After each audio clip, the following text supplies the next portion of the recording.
실제 핵심인 커뮤니케이션의 원칙과 구체적인 기법들에 대해서 공부를 하게 될 겁니다. 오늘 하는 이 공부는 대중연설에서도 중요하지만 1대1 커뮤니케이션 의사소통이나 또는 상담, 교육 이런 분야에서도 많이 활용할 수가 있습니다.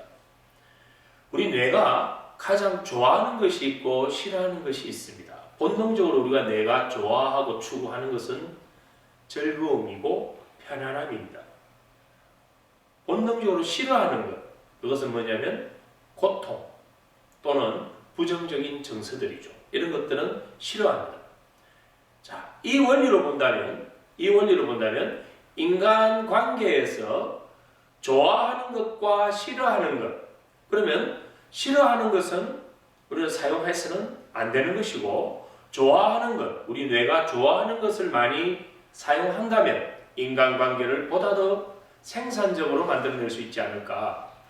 자, 그 원리로 이제 접근을 해보죠. 그럼 인간의 뇌가 가장 좋아하는 것, 그건 바로 미인공격입니다. 인간의 뇌가 싫어하는 것은 뭐냐면 화비불입니다. 미인공격은 뭐냐면 미소 짓기, 인사하기, 공감하기, 격려하기입니다. 화비불은 화내기, 비난 비평하기, 불평불만하기, 이 세 가지를 싫어합니다. 그러면 그것을 하나씩 제가 여기에 화이트보드에 적으면서 설명을 한번 해보죠. 자, 우리 인간의 뇌가 가장 좋아하는 것은 미소라고 했습니다. 인간관계에서 내가 먼저 상대방에게 미소 지을 수 있다면, 자, 이렇게 보죠. 누군가 나에게 와서 미소를 짓는다면 나는 어떤 마음이 들까요? 상대방에 대한 긴장이나 경계를 허물게 되고 상대방을 받아들일 수 있는 수용적인 상태로 변화하겠죠. 또 미소를 짓는다는 것은 다르게 표현하면 나의 거울 뉴런에 상대방의 미소와 관련된 회로를 활성화시키게 만듭니다. 그래서 상대방이 웃으면 나도 함께 웃게 되는 거죠.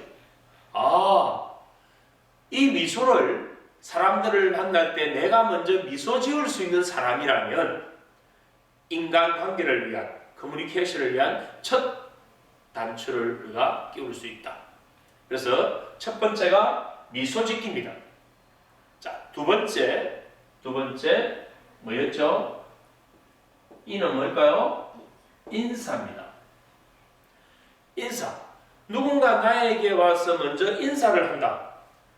누군가 나에게 와서 먼저 인사하면 나는 어떤 느낌이 들까요? 상대방에게 뭔가 관심받고 있는 느낌, 상대방에게 존중받고 있는 느낌. 누군가 나에게 인사를 한다는 것은 그 사람과 내가 뭔가 보이지 않는 끈으로 연결될 수 있는 것이 되죠.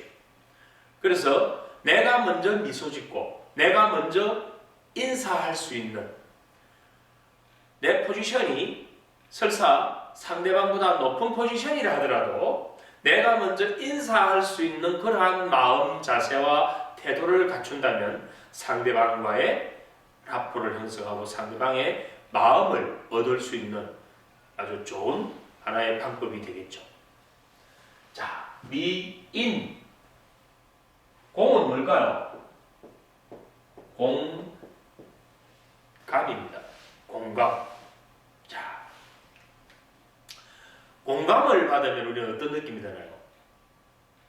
상대방과 내가 같은 편이라는 생각을 하지 않을까요? 내 말에 또는 내 어떤 정서에 상대방이 공감을 해준다면 나는 상대방과 일치감을 느끼게 되죠. 그리고 정서적으로 안정을 느끼게 되죠. 누군가가 나에게 공감을 해준다면 나는 상대방과 긍정적인 정서 속에서 라포를 형성할 수가 있습니다.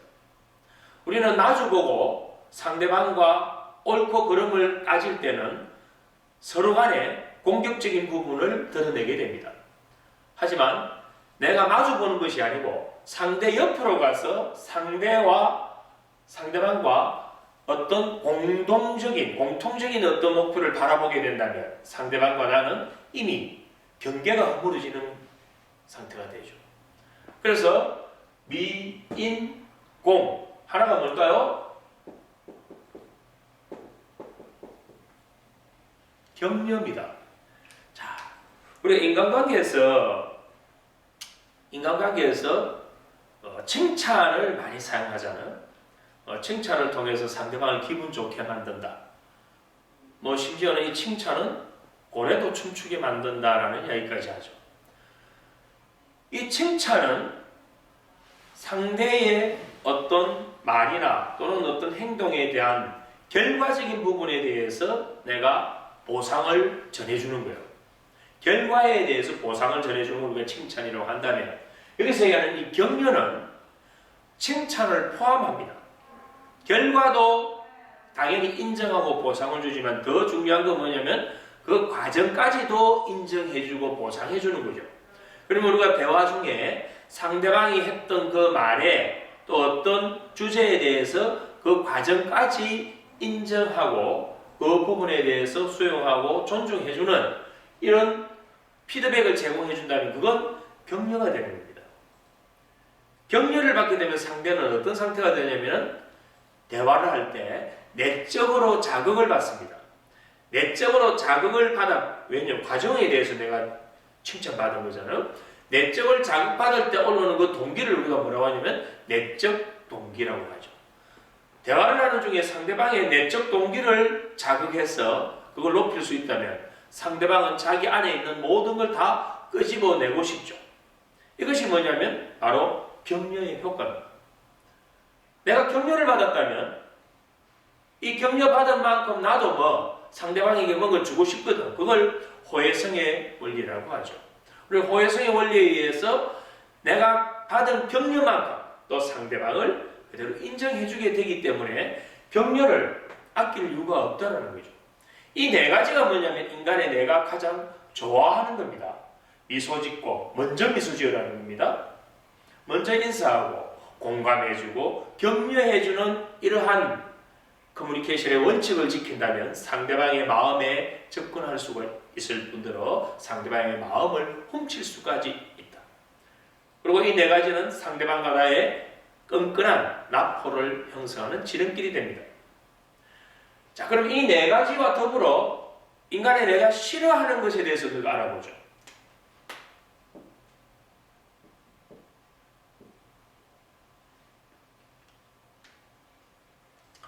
화를 내는 상대에 대해서 내가 어떤 느낌이 들까요? 상대방이 나에게 화를 낸다면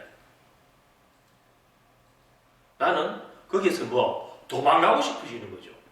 누군가 나에게 화를 내면 우리 뇌는 싸움, 도주 반응을 일으킵니다. 또는 더 심한 경우에는 얼어붙기 반응을 나타내죠. 그러면 내가 싸움 또는 도주 반응은 부정적 증서거든요. 생존과 관련된 부분이에요. 그리고 내가 얼어붙기를 했다는 것은 내가 싸움 도주조차도 할 수 없는 상태에 어떤 재앙을 갖고 있는 상태죠. 그러면 그러한 상대와 내가 다음에 또 만나서 이야기를 하고 싶거나 인간관계를 지속하고 싶을까요? 그러면 멀어진다는 말입니다. 이것이 뭐냐면 그리고 화를 냈을 때 일어나는 반응들이죠. 그럼 화를 내고 있는 사람은 어떤 상태일까요? 화를 내고 있는 사람의 우리 뇌를 한번 이해를 해보죠. 화를 내고 있다는 것은 이성적인 뇌의 작동인가요? 아니면 정서적인 뇌의 작동인가요? 당연히 정서적인 뇌에 감정적인 부분이 섞여 있겠죠. 그렇다면 내가 화를 심하게 낸다는 것은 결국은 뭐냐면 그 짧은 순간에 나는 뭐가 됐다는 겁니까? 동물적인 뇌의 상태에 머물러 있다는 겁니다. 그러면 상대방이 동물적인 뇌로 가지고 소통을 한다면 그 소통하는 대상도 뭐가 될 확률이 높아집니까? 동물적인 뇌가 될 확률이 높아집니다. 왜냐하면 우리 커뮤니케이션은 혼자 하는 게 아니잖아요. 쌍방향 커뮤니케이션인데 상대방이 나에게 화를 내면 나도 그와 같은 화해의 감정이 올라와서 서로가 뭐가 됩니까? 동물적인 뇌의 상태에서 대화를 한다면 이건 싸움이 될 수도 있는 부분이 나오는 거죠. 그리고 이러한 화를 자주 낸다는 것은 화를 낸다는 것은 편안한 이한 상태인가요? 각성 상태인가요? 아주 심한 각성 상태에서 우리는 화를 내죠. 그럼 이 각성이 됐다는 것은 심하게 됐다는 것은 뭐냐면 내 주위의 폭이 좁혀졌죠. 좁혀졌다는 것은 우리가 정상적인 의사소통하는 데 필요한 단서들을 놓치고 있기 때문에 이 좁혀진 경계는 나를 단순하게 만들어버립니다. 그래서 화를 내는 사람들을 잘 분석해보면 그 사람들은 했던 말을 계속 반복하는 경우가 많죠. 목소리만 높을 뿐이지 실제로 알맹이 있는 말의 내용들은 많이 없다는 겁니다. 자, 이 화는 상대방과 나의 거리를 멀리 하게 만든다. 자, 그 다음에 뭘까요? 비난 또는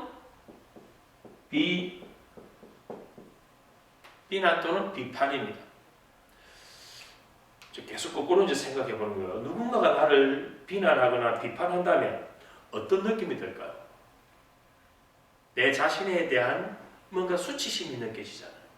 내 자신에 대한 어떤 열등감이 느껴지기도 하죠. 자, 내가 누군가가 나를 비난, 비판해서 수치심을 느끼고 열등감을 느낀다는 것은 다른 말로 한다면 내 안에 어떤 부분들을 낮게 만들까요? 누군가 나를 비난한다면 그래서 아이가 성장하는 과정에서 부모님이 계속 비난, 비판을 많이 한다면 이 아이는 어떻게 될까요? 뭐가 낮아져 버릴까요? 자존감이 땅에 떨어지겠죠. 왜? 비난, 비판받을 때 나를 자랑스럽게 여기거나 나를 귀하게 여기는 마음이 드는 그런 아이들은 없거든요. 그럴 때 우리는 수치심과 열등감, 무력감 이런 걸 느끼죠. 그래서 비난, 비판은 우리의 자존감을 떨어뜨립니다. 나에게 자존감을 떨어뜨리는 그 대상하고 내가 의사소통을 하고 싶고 인간관계를 지속하고 싶으냐면 아니라는 거죠. 그래서 자존감을 떨어뜨립니다. 또 뭘 떨어뜨리나요? 자신감을 떨어뜨리고 자부심을 떨어뜨리고 자긍심을 떨어뜨리고 자로 시작되는 긍정적인 내 안의 자원들을 전부 다 바닥으로 떨어뜨립니다. 그러한 상태와 내가 라포가 형성될 수가 없죠. 그래서 생산적인 인간관계에 걸림돌을 만든다. 비난, 비판이. 또 한 가지 뭘까요? 마지막에 불평, 불만입니다.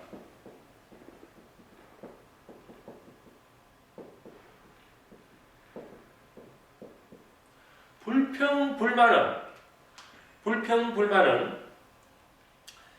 뭔가가 나에 대해서 부정적인 정서를 계속 느끼게 만드는 거예요. 그 불평불만이 누구에 대한 불평불만이면 상대방이 나에게 불평불만을 자꾸 드러내게 되면 나는 내 안에 지금 부정에다가 거울을 비추게 된다 이 말입니다. 그러면 내 안에 부정에 거울을 비출 때 이걸 누가 자극을 줬나요? 내 앞에 있는 사람이 줬거든. 그러면 이 부정에 비춰진 이런 부정적인 정서나 감정들하고 이 사람하고 뭐가 될까요? 연합이 되어버리죠. 그래서 이 사람하고는 뭔가 모르게 나는 멀어지게 되는 거예요. 거리를 띄우게 된다. 그래서 이걸 머리 글자를 한번 따서 한번 해볼까요? 위에 거는 미인, 공격, 밑에 거는 화비불. 위에 네 개는 인간의 뇌가 본능적으로 좋아하는 것이니까 많이 사용해라. 밑에 세 개는 인간의 뇌가 본능적으로 싫어하는 것이니까 이것은 사용하지 마라. 자, 그러면 봅시다. 이건 부정인가요? 긍정인가요? 부정이다. 그럼 위에 거는 뭔가요? 이건 긍정이다. 긍정과 부정. 긍정과 부정. 자, 우리는 이러한 부정과 긍정을 나누었습니다. 근데 인간의 어느 습관과 사고 패턴의 80%가 이거를 많이 쓴다는 겁니다. 인간의 어떤 사고 체계와 어느 어떤 습관이 이걸 많이 쓴다. 그럼 이걸 많이 쓰는 것은 왜 많이 쓴다고 했습니까? 우리의 생존을 위해서, 우리 안전을 위해서 많이 쓰는데 이것이 인간관계에서는 너무 많이 썼을 때 치명적인 그런 관계의 걸림돌이 되기 때문에 이 부분을 최대한 줄여라. 바로 위에 긍정적인 이러한 기법들을 많이 활용해라. 이건 우리의 라포를 형성하는 거. 이건 뭐? 불신, 부정적 정서를 통해서 상대방과 거리를 멀게 만드는 거. 사람을 잃어버리게 만드는 게 이 밑에 겁니다. 그럼 이걸 봤을 때 화비불이 사람을 잃어버리게 하는 거라면 위에 미인 공격은 뭘까요? 사람의 마음을 얻는 기술입니다. 사람의 마음을 얻는 단계를 뛰어넘어서 이걸 많이 활용할 수 있을 때 사람의 마음을 우리가 훔친다라는 표현을 합니다. 훔친다. 사람의 마음을 훔칠 수 있는 그러한 기법이 바로 미인 공격이고 우리가 그걸 사용하지 않아야 될 걸 많이 사용하지 않는 걸 화비불이다. 이게 바로 생산적인 인간관계나 또는 원활한 커뮤니케이션을 위한 가장 기본적인 원칙이 됩니다.